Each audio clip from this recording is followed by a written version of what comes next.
Alright, welcome to a video on my channel. This will be my first YouTube video. I've filmed a couple, but this is hopefully going to be the one that I actually upload as I'm figuring out these kinks here. So I'm going to do kind of thinking a manicure today, and let me show you the inspo. This is kind of what I'm thinking. See that a little bit? If I can, I'll go ahead and pop a picture in too. But they're Aura nails.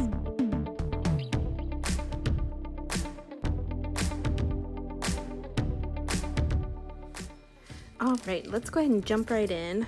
Today I'm going to be using the 4 Pro Professional Collection. These are my absolute favorite for filing. So it's got a little sticky, and as you can see, it only takes up half of it. So you're really not using a whole lot of surface, especially as we're filing, but it gets right into the corners and the sidewalls nice and good. Nice and good, geez, really well. And it takes down length quite a bit. This one is a 100, and it works really well for shaping. Love those. We are going to do a Koopa gel base today. I'm going to treat this like a manicure, and this is the color we're going with. It's a really pretty, like, peachy pink color. I think that'll look nice. And for the aura part, we are going to go in with one of these. I'm almost thinking this one. It looks kind of like the brightest pink. I think we'll do this one. Well, let's go ahead and get started. Okay, so I went ahead and I prepped the nail. I went ahead and I bonded. Now let's go ahead and go in with this Koopa base.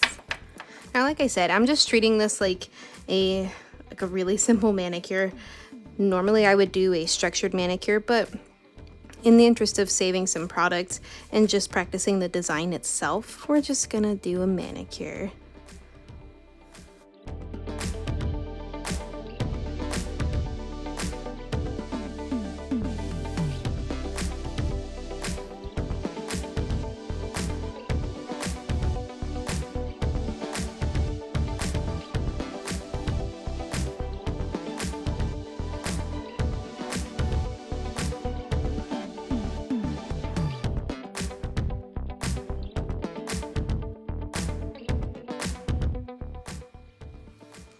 Alright, and this is that base color that we're going to go in with.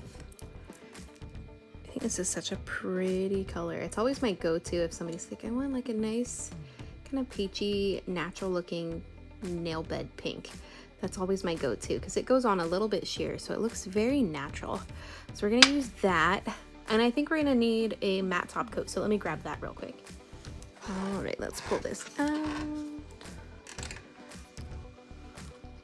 This one being a different color, that just cracks me up. I wonder why that is. They came out of the exact same pack. Whoa, are you all right? Yeah, you're okay? Okay. Oh, you don't sound okay. Did you swallow your water wrong? Daddy Bear, you good? Oh, good. I'm so glad you're better now. Oh, now we're fake coughing.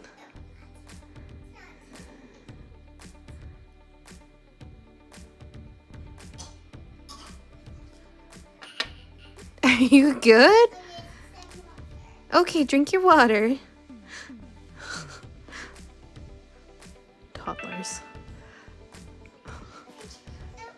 Oh, yay! I'm so glad you're better now. You crack me up, sis.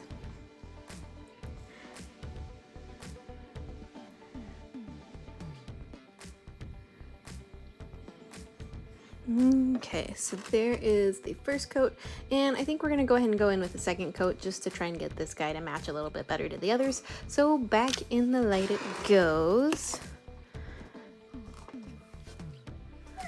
All right, so as that's finishing up, well, let's get that second coat on here. Oh yeah, I have dogs too. We have beagles, and apparently they heard something outside, so there they go.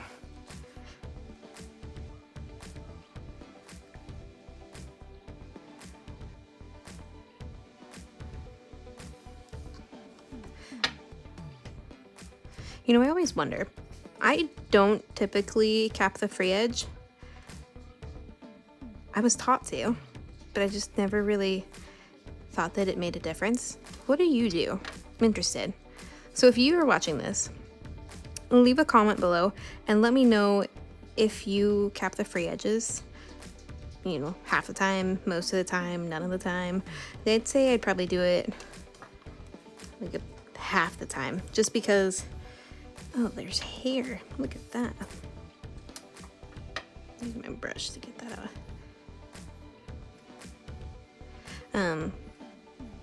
Like I said, I don't typically cap, just because I feel like it doesn't really do much. Unless I'm going to use like a chrome or a pigment powder like I am today, then I will cap the free edge, at least for the top coat. But typically, no, not a big free edge capper here. Okay, we're gonna put that back in the light and cure for 60 seconds. All right, as that's curing, let's talk about this matte top coat that we're gonna use. This is by Coupa. I absolutely love this. It's a no wipe matte top coat, works really well. And if you've ever used a matte, you'll know that they can be kind of streaky sometimes. That one, it isn't. It does what it needs to do, and it's so pleasant to use. Okay, get this ready. Hope that it doesn't go everywhere. Okay. Here is, that just spilled everywhere or on my desk. Here's the color that we're gonna use today. I'm gonna put the lid back on. I guess we don't need another accident. You got my ring out? Thank you. Okay, gonna go in with this matte top coat. I find that this works really well. I think it gives a better blend, and it makes your edges a little bit more airbrushed looking, as opposed to doing it into the wet sticky top coat. I did see recently somebody posted a video of them doing it into foil gel, and it seemed to work really well, so I'll have to try that out. But this is usually my favorite way to do it, so we're gonna try to just stick with this. And now my daughter's growling. So if you hear that, that's not a dog. That's my child. She cracks me up. That's what happens when you live with animals, I guess.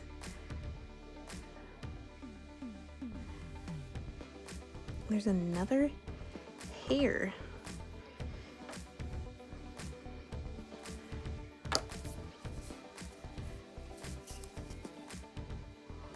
Okay, I think we got it.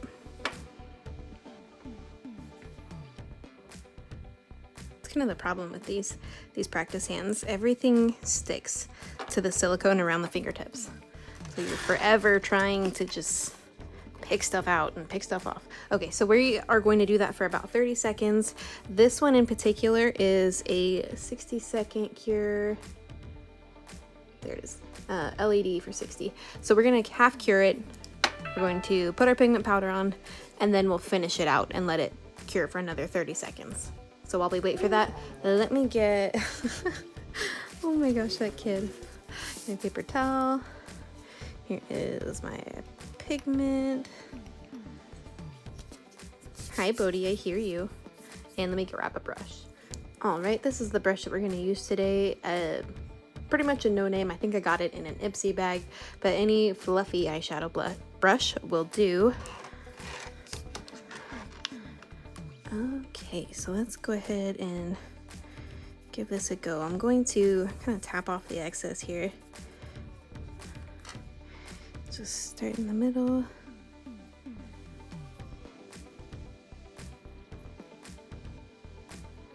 This is kind of like my tester nail. Let's see what that looks like.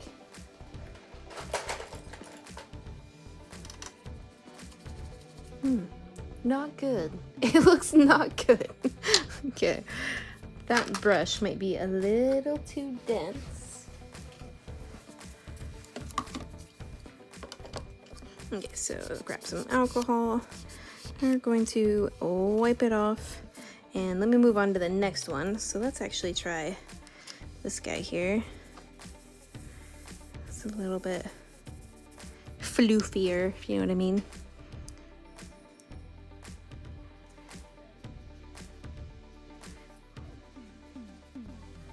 And it's too big. Alrighty, this is kind of, you know, honestly, this is how it works in salon sometimes, trying to just figure things out as you go, and just having that understanding with your client, like, hey, this may be the first time I've tried this design. Maybe you have small hands, so it's harder for me to work on yours, because normally this brush would work, but for you it's too big. So having that conversation and just knowing how to handle it when you mess up is ideal. So let me look for a smaller brush and we'll go from there. Okay, so this one, although it's not smaller, it's a little less dense on the tip. So let's try this one. 3rd time's the charm, maybe?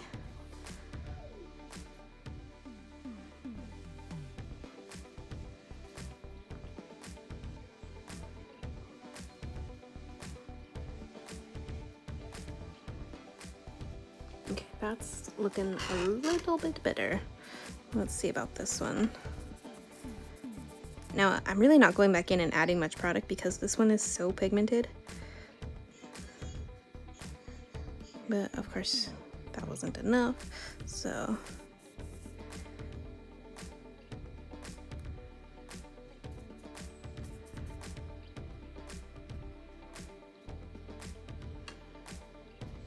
Okay.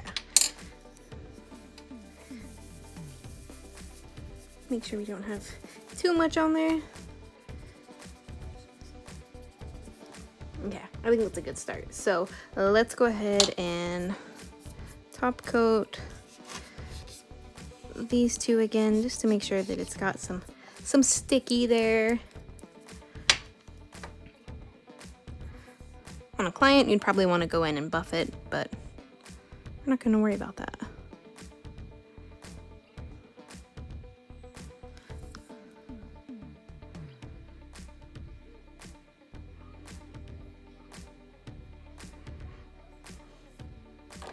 Alright, so 30 seconds for these guys. It'll finish this cure, so that way you have a full cure of 60. These ones we're going to go ahead and get started with that 30. Press our pigment in and go from there. So that finished up. Let's have a look here. Okay.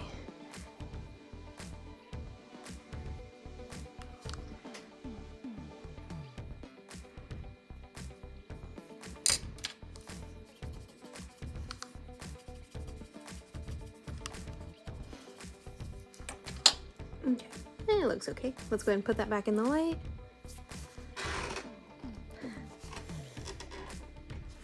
Okay, another 30 seconds. Okay, so those are all done. Let's give that one more dusting. There's a little bit left over right there from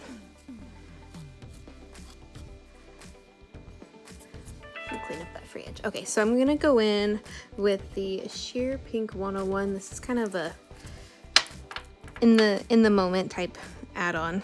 I think it just needs something kind of sheer over it to soften how harsh that line looks.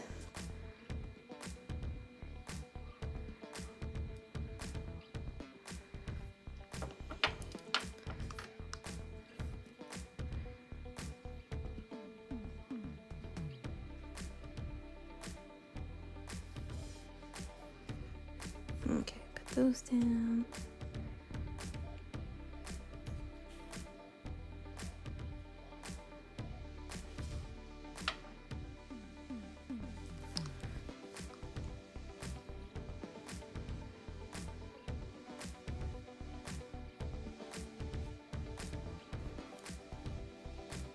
Okay, that's how that's looking. Let's go and put it back in the light. Okay, so that's done. This is what it's looking like. It's not bad. I don't love it. I don't like it at all, actually. So I think glitter fixes everything. Let's go ahead and try that. So we're gonna do a glitter press. So I'm going to just dump some out here.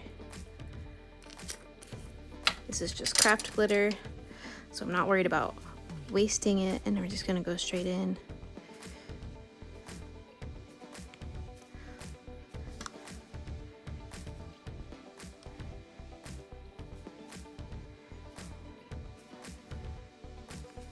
Look, that helps so much. It covers up the ugly. Now, obviously, before I ever did this on a client, this is the process I would go through, where I'm not worried about messing up quite so badly in front of them, because it's embarrassing sometimes, and it takes up a lot of valuable time while you're working. So being able to practice like this beforehand is ideal. If you can do that, definitely do it. Okay, now I think that looks so much better. So get this glitter out of the way. Grab my glitter top coat. Okay, I can't find my glitter top coat, so we're just gonna go in with some stain resistant, and I will make sure to mark that this is now a glitter bottle.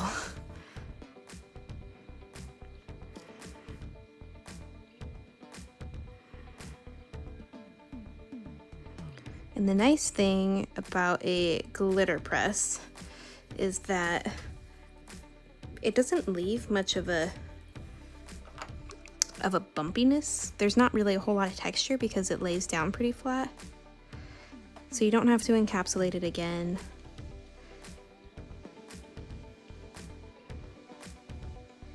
Okay, whatever. There's glitter in there now, that's for sure. It's okay, I needed to switch over to a new one. The other one's getting pretty empty.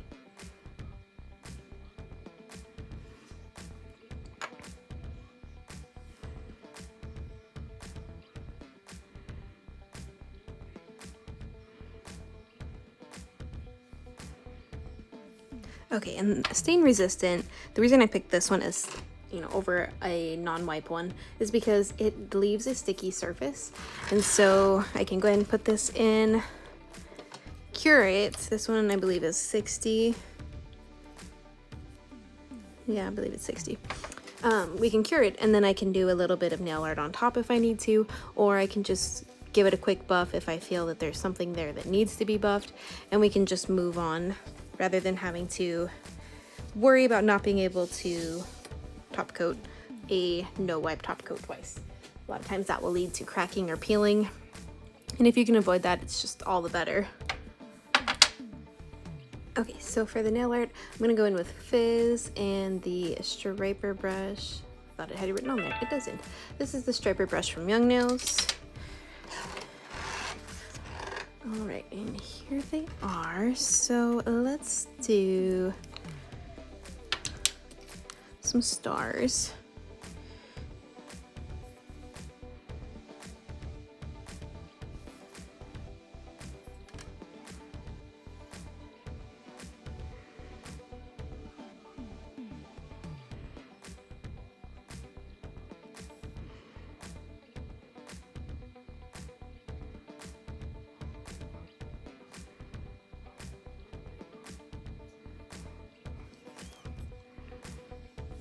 Okay.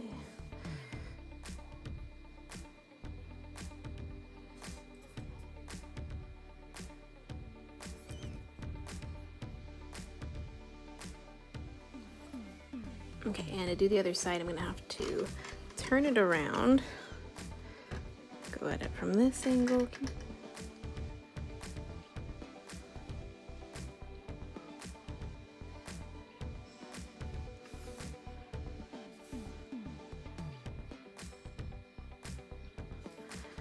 Okay. Yeah, I hate that. Let's use a smaller brush. I think that one is just too big because that looks ugly. Okay, we're gonna go in with the micro detailer, see if that works a little bit better. And let me grab a dotting tool. Hold on. All right, we got that dotting tool. So let's go ahead and try this try this again.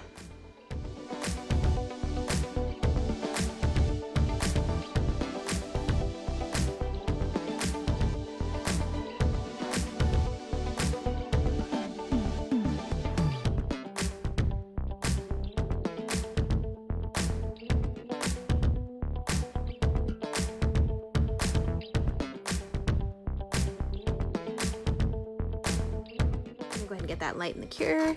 Get that in the light and cure. Okay, give that a quick little flash, cure, and let's do the same thing.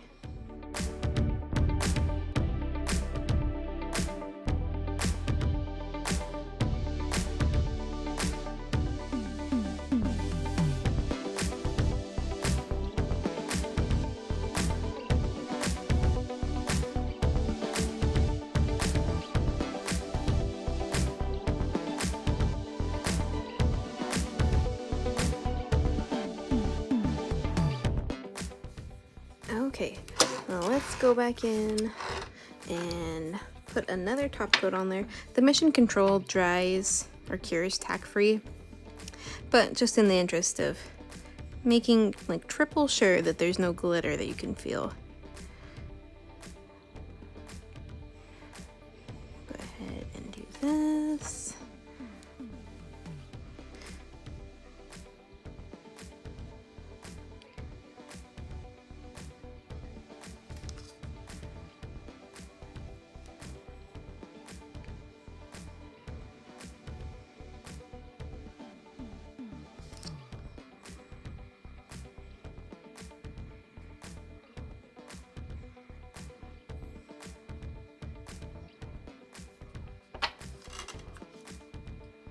They're not bad, not too shabby. All right, so here we are. I'm gonna go ahead and remove that sticky layer and ditch some of this glitter and pigment that's just hanging out here.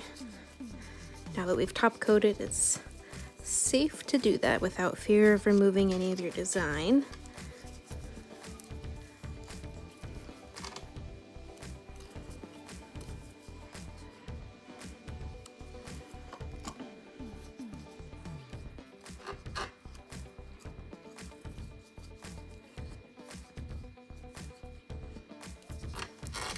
Okay, and it does need a little bit of filing. These plastic tips are hard to get them, not necessarily even, but the free edge always has little burrs because they're just so thick, I guess. I don't even know. But like if you look here, you can see there's just little burrs every time you try and file on it. Let's see if we can't get rid of those.